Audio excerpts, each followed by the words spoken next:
皆さんおはようございます。旅の4日目です。普段早起きはあまり得意ではないですが、キャンプをしている時は自然と朝5時ぐらいに起きてしまいます。せっかく海辺でキャンプしているので、朝から海を眺めてみます。朝日がまだ出ておらず、朝焼けでピンク色と紫色が混ざった空が海に広がっており、とても幻想的で綺麗に見えます。1日目のブンタオの海とは違って、周りにバイクや人があまりいません。今、このキャンプ場では私たち以外誰もいなくて、海の音だけが聞こえる、とても落ち着く空間です。だんだんと空がオレンジ色になってきました。時計がなければ朝か夕方かわからなくなるような感覚です。朝のテントの様子です。今回は扇風機を貸してもらえたので、なんとか暑さには我慢できましたが、やはり蚊には大量に噛まれました。体が痒くてたまらないので、軽くシャワーを浴びて痒さを軽減させます。朝は卵焼きを作ろうと思います。昨日市場で買ったアヒルの卵を使って作ります。アヒルの卵は生で食べるより焼いて食べる方が美味しいです。ちなみにこの卵焼き器を愛用していて、卵焼きはもちろんちょっとした炒め物でもこのコンパクトなサイズがちょうどいいです。今日は早めに撤収準備を始めて次の目的地へ向かいます。朝からのキャンプの撤収とバイクの荷造りは本当に体力と精神を使います。出発する前にはシャワーを浴びたり、スムージーを飲んだり、ハンモックで休憩して心の準備をします。朝から海を眺めることができるなんて最高ですね。ちなみにここのキャンプ場はテント以外に個室の部屋もあり、ゲストハウスに近い感じで泊まることもできます。また、ここの施設はオープンしてから半年も経っていないそうで、配色がかなりおしゃれで、清潔でとても綺麗でした。バスルームに行くときに3匹の犬に必ず吠えられるので、それがちょっと怖かったですが、それ以外はいい感じのキャンプ場だったと思います。さて、久しぶりにバイクを走ります。バイクが吹き飛ばされそうなぐらい風が強くて前に進みづらいです。道路は危険がたくさんなので安全第一でとても慎重に走ります。旅の4日目はラギからモイネーに向かいます。距離はおよそ 80km ほどです。道の途中にはパンティエットという有名な観光地もあります。塩田、塩の田んぼを見つけました。この時はあまり塩の結晶がありませんでした。海岸沿いの土地では塩を生産することが多く、ベトナムでは南西部バクリエウ省が一番有名な塩の生産地です。左のレーンでは自転車に乗ってサイクリングを楽しんでいる様子です。連続で15台ほど走っています。ベトナムの田舎ではこのような団体が多いです。みんなで自転車に乗って健康を維持しているそうです。サイクリングでいい運動をした後はみんなで飲み会をすることもよくあります。本日のガソリンを入れていきます。ガソリンの価格はホーチミンと変わらず、今回は5万5,000ドン分のガソリンを入れました。ベトナムでは子供の送り迎えをする親が多く、バイクの後ろに子供を乗せて学校まで送ります。4、5歳の子供でもバイクの後ろに乗っている時があるので、すごいななんて思うことがあります。今日初めての海が見えてきました。道路から海が少しでも見えただけで幸せです。パンティエット付近の特徴は青い空で、砂浜は白色か黄色でとても綺麗に見えます。ベトナムの場所によっては1年のほとんどが曇りだったり、砂浜が茶色や黒に近い色だったりするので、パンティエットはとても恵まれた場所だと思います。海の近くということもあり、風が強いというのも印象的でした。ちなみにここはテイガー岬の近くです。直訳すると鳥の花という意味合いを持つ場所です。ここには灯台があり、その様子が首を長くして海を見る鳥のようとのことで、この名前が付けられているそうです。ドラゴンフルーツが栽培されているところを発見しました。ベトナムの南部ではドラゴンフルーツを栽培していることが多いのですが、栽培した後はベトナムの北部や中国へ輸出されることが多いです。ですが、中国政府が急遽ドラゴンフルーツの輸入を一時停止することがあります。特にコロナウイルスが流行していた時は、ドラゴンフルーツの価格が急落して1キロあたり5000ドン以下まで落ち込みました。ドラゴンフルーツを栽培している人はかなり不安定だと思います。道の向こう側に見えるのはバナナを栽培しているところです。その多くはバナナの実を収穫するのが目的ではなく、バナナの木の幹を切って豚の餌に混ぜてかさ増しするのが目的です。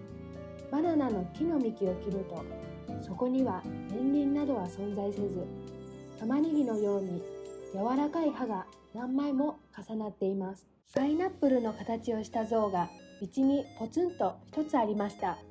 パンティエットにはノバランドのリゾート開発地がたくさんあります。ノバランドとはベトナムでは有名な大手不動産の会社です。建物はほぼ完成していますが、実際には機能していません。というのも、国が書類の不備を指摘し、それを理由にプロジェクトが中断しています。ただ、ベトナムあるあるとして、構想段階や建設中の時には国は何も指摘せず、建設が終わって建物ができてから書類不備や賄賂などを指摘され、プロジェクトが中断されることが多いです。ノバランド以外の不動産会社でもプロジェクトを中止せざるを得なかったリゾート開発地やマンションなどがたくさんあります。なので、海沿いをバイクで走っていくと、いわゆるきれいな廃墟が立ち並んでいるところを見ることができます。特にパンティエットはかなりひどい状況だと思います。ちなみにパンティエットでココナッツの木をたくさん見かけましたが、これは飾りのために植えられています。ベトナムでココナッツを多く栽培しているところはベトナム南西部です。特にベンチ省というところがココナッツの栽培地として知られています。パンティエットといえばビキニビーチが有名だと聞きました。このビキニのオブジェがフォトスポットとなっているそうです。ただ、道には人一人歩いていなくて、海にも人がいなかったので、ここが本当にあの有名な観光地なのだろうかと疑問に思いました。マップ上ではここです。こう見るとベトナム縦断もまだまだ先が長いですね。地面に花をたくさん並べて売っていたり、橋のさらに奥にも白い橋が見えます。漁船がたくさんありました。どれもベトナムの旗を揚げています。ベトナムの漁船はどこに行ってもよく似ていて、このカラフルな船が特徴的です。左側のレーンでは電線がたくさん張り巡らされていて、せっかくの景色が台無しです。電線の地中化などができれば景観を守ることができるのかなとか思っています。ちょっと一休みにどこかカフェに寄ります。たまたま見かけたカフェに入りましたが、想像以上にこの店は広いですね。カフェとは思えない広さです。お店の中にはたくさんの木が植えられているので、ちょっとしたジャングルのような感覚です。カメラの電池も減ってきたので、モバイルバッテリーでカメラと携帯を充電しながらコーヒーを飲んでリラックスします。ランチも販売しているようなので、ここで昼食も食べちゃいます。カンチュアという酸味のあるスープをいただきます。これにはスギという魚が入っています。魚をヌックマムにつけて食べます。このヌックマムには唐辛子が入っていて、ちょうど良い辛さです。魚はあっさりしていて、ヌックマムとよく合います。海沿いを走っていき、ムイネーに到着しました。バインボロックがあったので食べてみます。これはベトナム中部のフエが発祥で、かつての宮廷料理として知られています。この透明でプニプニしている皮はタピオカ粉からできています。今回は甘いヌックマムでいただきます。ヌックマムに水を入れて、さらに砂糖を加えて甘くしています。ここの路上ではたくさんの人が同じものを売っていますが、値段がすべて異なっていて、ちょっとびっくりでした。先ほど食べたバインボロックをある人は1万ドンで売っていて、またある人は2万ドンで売っていました。私が買ったのはその中間の1万5000ドンでした。みんなその近くで売っています。ムイネーの海を眺めています。とても綺麗です。道も綺麗で広くて、風も涼しくて、ツーリングには最高です。実際に行ってみて、ファンティエットよりムイネーの方が観光客や商売をしている人が多い印象でした。道路の右側は海が続いていますが、すべてリゾートとなっています。ここムイネーの街をバイクで走っていると、外国人だらけということに気づきました。比率は10人中8人が外国人っていうレベルです。欧米系やロシア系が多い印象です。また、ロシア語で記載されている看板が街中にたくさんありました。もはやベトナム語がなく、ロシア語のみの記載の看板までありました。ベトナムとロシアは社会主義の国同士で兄弟関係なので、ロシアの人はベトナムでのビザ取得が容易なのかなとかも思いました。これはあくまでも予想です。2023年にホーチミンからファンティエットまでの高速道路が開通したばかりで、99km を2時間半で行けるようになりました。ただし、ベトナムの高速道路は車のみが入れますので、私たち原付バイクは下道をひたすら走ります。ムイネーはすでに外国人向けに観光地化されており、リゾートやマッサージなどがたくさん並んでいました。私たちの場合はローカルで安くて、また旅先の人とおしゃべりしたり、地域ごとの違いを発見したりするのが好きなので、個人的にはここは観光地化されすぎて合わなさそうです。今回はベトナム縦断をするので、予算も結構厳しくて、1日の予算は宿泊代を含めて2人でおよそ50万ドンから100万ドンです。でもせっかくの旅なので、その土地の名物があれば少々値が張っても食べるようにしています。食べることが好きなので、観光より食べることがこの旅のメインになりそうです。ちなみに今回の旅では安いホテルか民宿探しは必須です。宿泊代の大体の予算は20万ドンから35万ドンです。40万ドンだと完全に予算オーバーです。ただここはリゾートが立ち並ぶ観光地なので、安くてさらにいい感じのホテルが見つかるかちょっぴり不安になっています。今日はバイクで走っている最中に見かけた海のすぐ向かいの民宿に泊まることにしました。マップにも記載されていない民宿です。家主に直接値段を聞きました。1泊35万ドンとのことで、リゾートだらけの立地の中、許容範囲の値段でとても安心しました。チェックインをする前に先に部屋の中を軽く確認します。なんと同じ値段でオーシャンビューの部屋で泊まることになりました。部屋の窓からはムイネーの海がきれいに見えます。部屋もとてもきれいで、庭でバーベキューもできます。バーベキューコンロを貸してくれるそうです。チェックインをした後はちょっと昼寝をします。というより夕方寝をします。この3日間、キャンプのテントで寝ていたので、久しぶりにベッドで寝ることに幸せを感じました。普段家やホテルで寝ても特に何も感じませんでしたが、今回ばかりはキャンプの連泊で、また周りへの警戒心もあって、あまり熟睡することができませんでした。個室でさらに施錠ができるという安心感はやっぱりいいですね。それに何も刺されない、砂でベタベタしないってのもありがたいと思うポイントです。ベトライフキャンパス。1時間ぐらいの仮眠の予定がかなり寝すぎてしまいました。辺りはすでに真っ暗になり、時刻は夜の9時になりました。まだ観光もできていないので、今から外に出てみようと思います。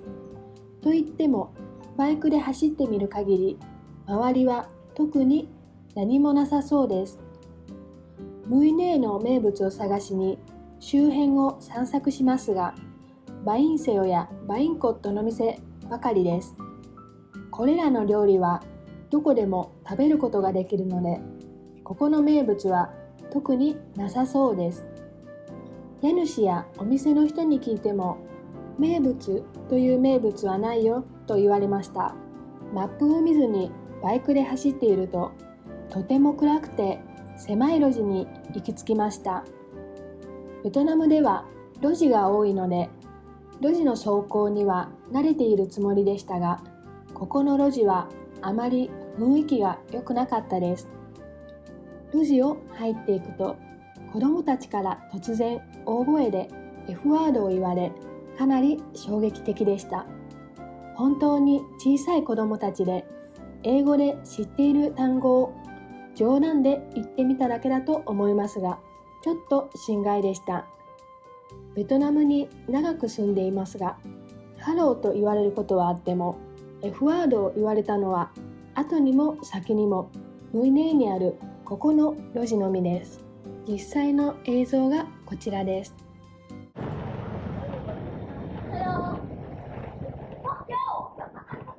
路地の中だとマップがあまり機能せず、ここの路地で地元の人に道を聞いてみました。すると適当に答えられてしまい、道に迷って路地を何周も回ってしまいました。ちなみにベトナムの大体の場所であれば、路地で道を聞くと正しい道を教えてくれます。マップで指示されているルートは実際には行けないことがよくあります。特に路地の中で多いのですが、マップ上では道があるけど、実際には道路がなかったり、道路が凸凹だったり、工事中だったりなどです。マップを見る限り、この路地の付近にはリゾートや民宿などがあるそうですが、個人的には辺りが暗くてあまり雰囲気がいいと思えませんでした。ここはムイネーにある漁村です。ムイネーの観光スポットとしてよく取り上げられるところの一つです。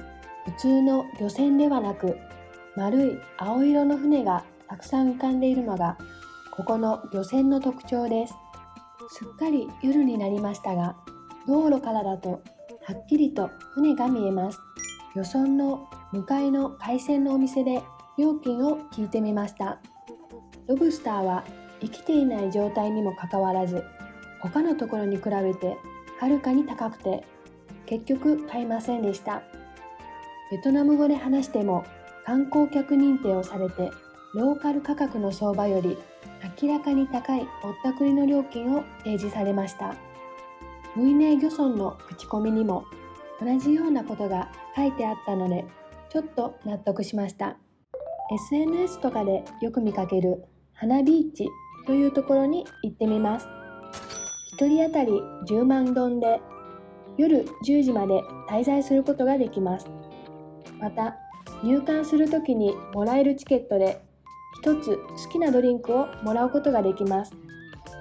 園内を歩いてみると、ほとんどのエリアは写真を撮るためだけのスポットで、建物の中に入ることができません。建物の外観のみをおしゃれにしています。エリアにはキャンプのテントもありますが、このテントですら写真を撮るためのスポットで、中でくつろいだりするようではないそうです。SNS でよく見かける砂浜とくつろぎのクッションがある場所に到着しました。SNS 上では水色の砂で幻想的な雰囲気でしたが、実際には全くそんなことはありませんでした。これのどこから水色の砂浜になるのか、とても不思議です。写真の加工も広告もうまいななんて思いました。エリアの最後には砂浜とくつろぎの椅子が並んでいました。目の前には海がすぐ近くにあります。左側にはカクテルバーがあります。その横では飲み物や料理などを売っています。先ほどの入場券でココナッツジュースをいただきます。ココナッツに直接ロゴが付けられていて、なかなか面白いです。中のココナッツウォーターは普通のより少ない感じはしましたが、味は甘くて美味しいです。ここにはハンモックがあります。ここにもたくさんの建物が並んでいますが、外観のみで中に入ることはできません。また、エリアも想像より広くはない印象を持ちました。インスタ映えスポットが多いので、写真が好きな人などにはおすすめですが、私にはあまり合わなかったようです。個人的な意見として、ここムイネーではあまり遊べるところがなく、名物もあまりない印象を受けました。ムイネーは有名な観光地として聞いていたので、ちょっとがっかりなところがありました。海水浴のみを楽しむのであればありだとは思います。ムイネーにある小さな商店ではお酒がたくさん売られていました。普通のベトナムの商店ではあまりこの光景は見かけません。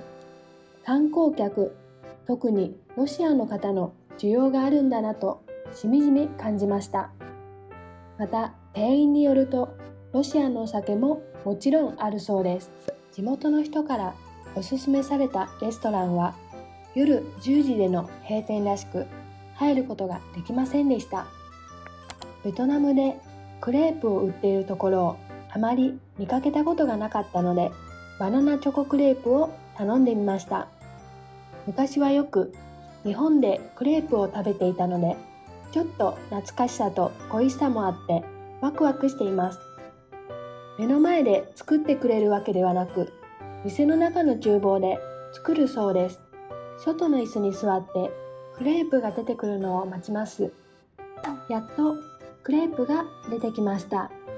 おそらく15分ほど外で待っていたと思います。また、なんだか想像していたクレープとは違うってのが正直な印象でした。フォーのお店に入りました。いただきますの言葉通り、今日は特にありがたみを感じ、スープが疲れた体にとても染み渡ります。この後は宿に戻ってテントではなくふかふかのベッドで寝ます。皆さんおやすみなさい。ベトライフキャンパスから皆さんにお知らせです。私たちはベトナム語の翻訳、通訳やホーチミン市内でのお部屋探しのお手伝い、賃貸物件のご紹介などをしています。何かお手伝いできるお仕事がございましたら、ぜひ概要欄からお問い合わせください。ご視聴ありがとうございました。